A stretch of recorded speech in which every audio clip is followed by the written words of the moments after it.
Certains objets ne sont pas ce qu'ils semblent être. Ils portent en eux des souvenirs, des émotions, des vies entières.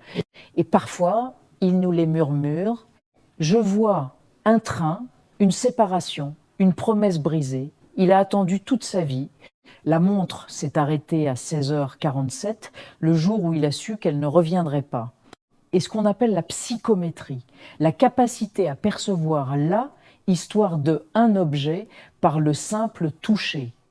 Une pseudoscience peut être, mais des milliers de témoignages comme celui-ci défient toute explication rationnelle.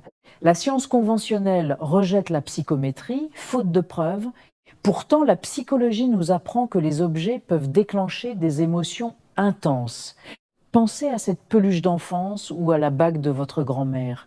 Ils ne sont pas de simples choses. Ce sont des déclencheurs de souvenirs, qu'ils soient joyeux ou traumatiques.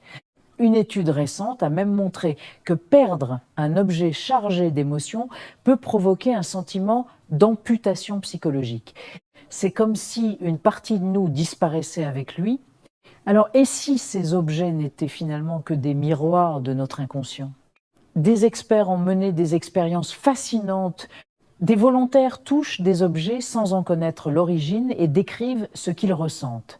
Les réactions sont incroyablement variées, une vague de nostalgie, une bouffée de colère, une peur inexplicable.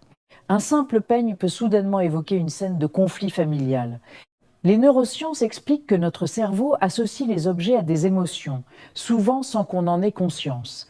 Mais la question demeure, d'où viennent ces images si précises?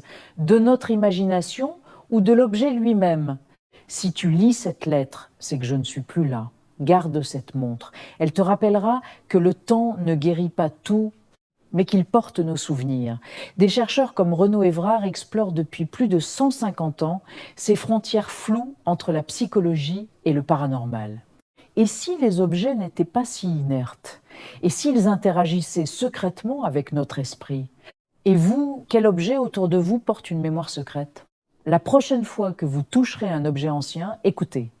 Peut-être vous parlera-t-il. Merci d'avoir regardé et si ce mystère vous fascine, abonnez-vous pour ne rien manquer.